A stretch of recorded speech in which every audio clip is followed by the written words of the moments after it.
মমতাজ আপার বুকটা এখন ফাটে যায় গান গেলে 60টি। কথা কন, কথা কন। এখন মমতাজ আপার গান পাল্টায় কি বলছে জানেন? ওই যিনি দাঁড়াইছেন ওই লোকের নাম ছিল টুলু, ওর মার্কা ট্রাক। এটা আবার ভুলেন না, এটা মানিকগঞ্জের কথা। কথা কি বুঝতে পারছেন? এখন মানুষ গান গায়, আমিও সেদিন গাইছি। কি গান বলবো? বলবো টুলু যখন ট্রাকে সইরা নির্বাচনে জিতে যায়া, কথা বোঝেন না?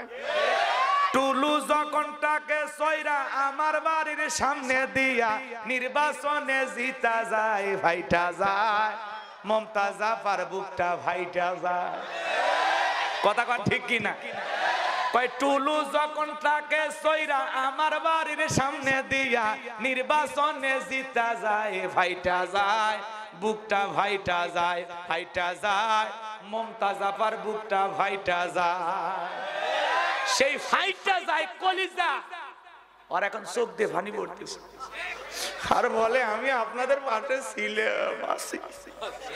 কারণ মা বাবার কবর এখানে, ওইখানে আমি মরলে কবর দিন। কথা কন, কথা কন। যারা ইসলামের বিরুদ্ধে বেশি বাড়াবাড়ি করে আল্লাহ ওদেরকে লাঞ্ছিত করে, অপমানিত করে। কথা বলেন ঠিক কিনা? ইসলামের গায়ে হাত দিয়ে, আলেমদের গায়ে হাত দিয়ে দুনিয়ার জমিনে কেউ শান্তিতে থাকবে না।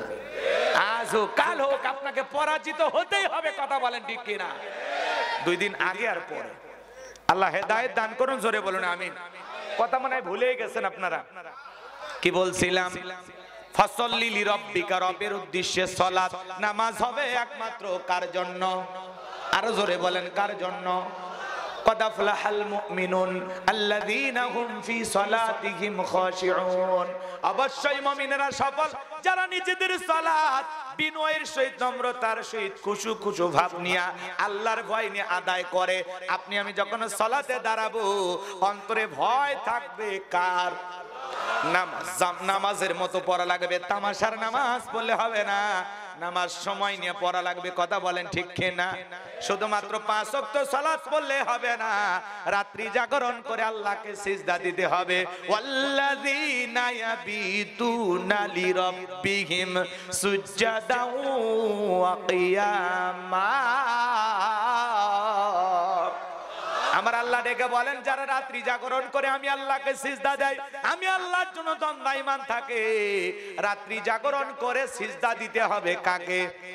রাতের 1টা 2টা 3টার দিকে উঠা আরামের বিছানা ত্যাগ কইরা, বিবির ভালোবাসা ত্যাগ কইরা, ঠান্ডা পানি দিয়ে ওযু বানায়া নিরালায় নিবৃত্তিতে যাই নামাজে দাঁড়ায় গেলেন। এই নামাজ দুনিয়ার কাউকে খুশি করার জন্য নয়, এই নামাজ হলো একমাত্র আল্লাহকে রাজি খুশি করার জন্য। যারা গভীর রাত্রে নামাজ আদায় করে ভালো করে বুঝবেন, রাতের 1টা 2টা 3টার দিকে উঠে যে তাহাজ্জুদের সালাতে দাঁড়ায় যায়, এই গভীর রাতে নামাজ পড়লে জীবনের পেরেশানি থাকে না, টেনশন থাকে না। মালিকের সাথে গভীর রাতে সিজদা দিয়ে যদি প্রেমের সম্পর্ক জমাইতে পারো, আল্লাহর সাথে গভীর নিশিতে যদি প্রেম করতে পারো, জীবনের সফলতা সফলতা। আল্লাহর সাথে প্রেম করলে জীবনে কোনোদিন ব্যর্থতা নাই। বলেন আল্লাহু আকবার। যুবকেরাও রাত্রি জাগরণ করে, তবে আল্লাহকে সিজদা দিয়া নয়। ওরা রাত্রি জাগরণ করে ইমো মেসেঞ্জারে কথা বইলা, সারা রাত বান্ধবীর সাথে কথা বলে, ইউটিউব ইন্টারনেট ঘাটাঘাটি কইরা ইমো মেসেঞ্জারে কথা বইলা, ফজরের আজান হয় যখন, ওই হাইব্রিড যুবক ঘুমাইতে যায় তখন। কথা কন না কে? নামাজও পড়লো না যুবক রে। এই ঘুম ভাঙলে সকাল, না ভাঙলে পরকাল। কেমন করে ঘুমাও তুমি ও টাঙ্গাইলের যুবক, কেমন করে ঘুমাও তুমি ফজর করে কাজা? এমন তো হতে পারে ও তোমার জহরে জানাজা, এমন তো হতে পারে ও তোমার জহরে জানাজা। কথা বলে ঠিক কিনা? ফাসাল্লি লিরাব্বিকা, রবের উদ্দেশ্যে সালাত নামাজ হবে একমাত্র আল্লাহকে রাজি খুশি করার জন্য। ধীরস্থির ভাবে রুকু করতে হবে, ধীরস্থির ভাবে সিজদা দিতে হবে, সুন্দর তেলাওয়াত করতে হবে, লম্বা সময় নামাজে দাঁড়িয়ে থাকতে হবে। আল্লাহকে রাজি খুশি করার জন্য 5 ওয়াক্ত সালাত মসজিদে গিয়ে কারা কারা আদায় করবেন? হাত তুলে একবার আল্লাহকে দেখান। আল্লাহ আমাদের সবাইকে 5 ওয়াক্ত সালাত মসজিদে গিয়ে জামাতের সহিত আদায় করে তৌফিক দান করুন। জোরে বলুন আমিন। চিৎকার মেরে বলেন আমিন। হাত নামান। এ যুবক, খালি মসজিদ সুন্দর বানাইলে হবে না, ওই মসজিদে যারা সালাত আদায় করবে তাদের ঈমানটাও সুন্দর হওয়ার দরকার আছে না নাই? আগেকার মসজিদগুলো ছিল কাঁচা, কিন্তু মুসলমানদের ঈমান ছিল পাকা। বর্তমানে মসজিদ হয়ে যাচ্ছে পাকা, মুসলমানদের ঈমান হয়ে যাচ্ছে কাঁচা। আগেকার মানুষদের ছিল অভাব, বড় ভালো ছিল তাদের স্বভাব। বর্তমানে মানুষদের নাই কোনো অভাব, নষ্ট হয়ে গেছে চরিত্র আর স্বভাব। মসজিদের গেটে লেখা আছে আত-তাকওয়া জামে মসজিদ, কিন্তু যে ঈমানদার মসজিদে নামাজ আদায় করে তার অন্তরে তাকওয়া নেই। কথা কয় না। তাকওয়া মানে কার ভয়? কথা কন। এজন্য তাকওয়ার আয়না নিজের কলিজার ভিতরে বসান, অন্তরে বসান। যার অন্তরে আল্লাহর ভয় আছে, ইত্তাকুল্লাহ, অন্তরে আল্লাহর ভয় আছে, ওই মানুষকে পিটায়াও গুনাহ করানো সম্ভব নয়। যার অন্তরে আল্লাহর ভয় আছে, আপনি যা করতেছেন সব দেখতেছেন কে? আপনি যা করতেছেন আল্লাহ দেখতেছেন, ফেরেশতা রেকর্ড করতেছেন। কিয়ামতের ময়দানে এই বিষয়ে আল্লাহ জবাব নেবেন। আপনি আমি যা করতেছি, এই জায়গায় বসে আছি এটাও রেকর্ড হচ্ছে। এই মুহূর্তে যারা সিনেমা হলে সিনেমা দেখতেছে ওটাও রেকর্ড হচ্ছে। এই সময় যারা পতিতালয়ে গেছে ওটাও রেকর্ড হচ্ছে। যে যা করতেছে, এই সময় যারা চুরি করতে গেছে ওটাও রেকর্ড হচ্ছে। কথা কন, কথা কন। তাহলে ফাসাল্লি লিরাব্বিকা, রবের উদ্দেশ্যে সালাত, নামাজ নামাজের মতো আদায় করব ইনশাআল্লাহ। আল্লাহ কবুল করেন। জোরে বলেন আমিন। তাহলে ফাসাল্লি লিরাব্বিকা ওয়ানহার, 1 নাম্বার রবের উদ্দেশ্যে সালাত আদায় করো, 2 নাম্বার রবের উদ্দেশ্যে কুরবানি করো। নামাজ হবে যেই রবের জন্য, কুরবানিও হবে সেই রবের জন্য। কুরবানি করা মানে খালি পশু জবাই করা না, নিজের আমিত্বকে কুরবানি করা, অহংকারকে কুরবানি করা, নিজের পশু সুলভ আচরণকে কুরবানি করা, সময়কে কুরবানি করা, অর্থকে কুরবানি করা, আল্লাহর রাস্তায় নিজের জানমাল সবকিছু কুরবানি করা। শোনেন, আর 10 মিনিট থাকবেন না, উঠেন না ভাই, বসেন বসেন বসেন। জীবনে অনেক রাত জাগছেন, এমনও লোক আছে যাত্রার প্যান্ডেলে ফজরের নামাজ পড়ছে, মানে ফজর পর্যন্ত যাত্রা দেখছে। কথা কন ঠিক কি? এত রাত যদি দুনিয়ার অবৈধ কাজে সময় দেওয়া যায়, একটু কোরআন শোনার জন্য আর 2টা আয়াত আছে না, শেষ করে দিচ্ছি ইনশাআল্লাহ। এটা 2 নাম্বার আয়াত, আর একটা আয়াত শেষ ইনশাআল্লাহ। কুরবানি হবে কার জন্য? আরো জোরে। আপনি কত টাকার গরু কুরবানি দেন আল্লাহ ওইটা দেখেন না। আল্লাহ দেখেন কি ওয়ালাকি ইয়ানালুহু তাকওয়া মিনকুম। আল্লাহ দেখে বান্দার অন্তরে তাকওয়া। তোমার অন্তরে কি? যার নিয়ত সহি, টাকা হালাল, নামাজি, ওই বান্দার কুরবানির পশুর রক্ত জমিনে পড়ার আগে আসমানের মালিক আল্লাহর কাছে কবুল হয়ে যাবে। কথাকে বোঝা গেল?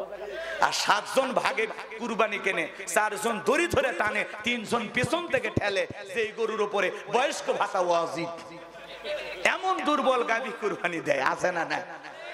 যে গরুর প্রত্যেকটা হাত দেখা যায়, কুরবানির স্থান পর্যন্ত হেঁটে যাওয়ার শক্তি নাই, কোলত করে নিয়ে যায়। হুজুর তখন বলতেছে, ভাই এরকম অসুস্থ গরু জবাই করে না। কয় হুজুর আপনি কি মনে করেন এ গরু সেই সুস্থ, আপনি জবাই করেন?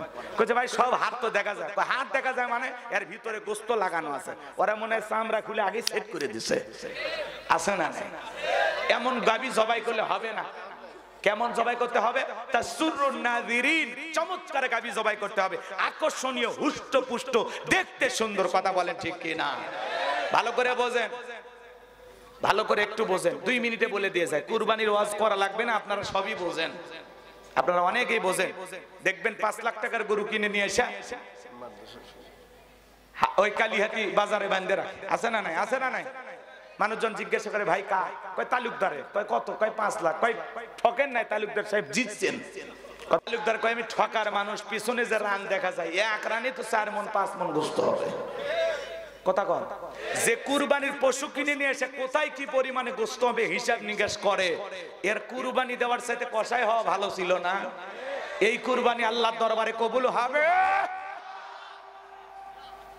ভালো করে বুঝেন। আপনি যদি 10,000 টাকার একটা ছাগলও কুরবানি দেন, আপনার নিয়ত সহি, টাকা হালাল, নামাজি, আপনার কুরবানি আল্লাহর দরবারে কবুল হবে।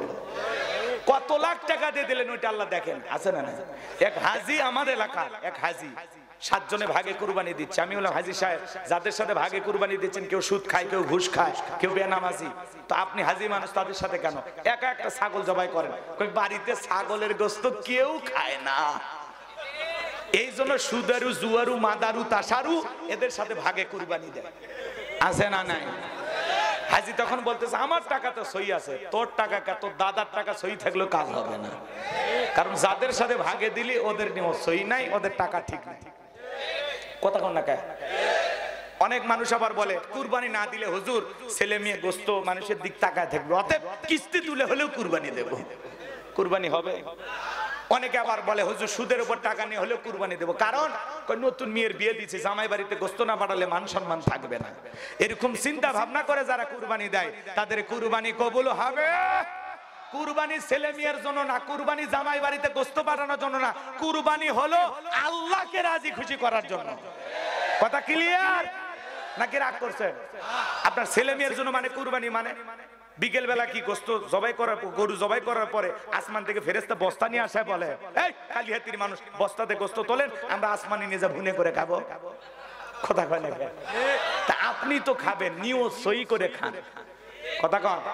আবার এমনও মুসলমান আছে ফ্রিজে এমন লোড করা করে, বউকে বলে খবরদার 6 মাসে যেন বাজার না করা লাগে, আছে না নাই? আবার এমনও কুরবানি দাতা আছে এই কুরবানির গোস্ত পরের কুরবানি পর্যন্ত খায়, আছে না নাই?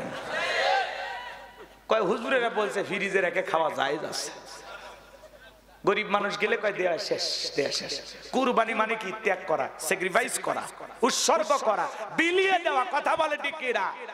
আপনি ধনী, আপনার কেনার সামর্থ্য আছে, কালকেই বাজারে যে আরো 5 কেজি কিনতে পারবেন, পরের দিনে 5 কেজি কিনতে পারবেন। আপনার প্রতিবেশী খাইছে কিনা, তার 8টা 10টা বাচ্চা কাচ্চা, তারা একসঙ্গে ভালো খাইছে কিনা একটু খবর নেওয়ার দরকার আছে না নাই? আমরা কুরবানি দেব কাকে খুশি করার জন্য? ওই যে হাবিল কাবিল 2 ভাই কুরবানি করেছিল, আসমান থেকে আগুন এসে যার পোড়াইয়া দেবে তার কবুল হবে, যারটা পোড়াবে না কবুল হবে না। ওই সিস্টেম, ওই পদ্ধতি আজও যদি থাকতো, আপনার আমার 12টা বেজে যেত, কত হাজির কুরবানি পরে বরাবরই খাইতো, খালি নিয়তে ভেজাল আর টাকায় ভেজাল থাকার কারণে। তখন মানুষ মনে করতো ভালোই লোক মনে করছিলেন, এখন দেখি কুরবানির মধ্যে। এই লজ্জা থেকে বাঁচিয়ে দিয়েছেন কে? জোরে বলেন কে?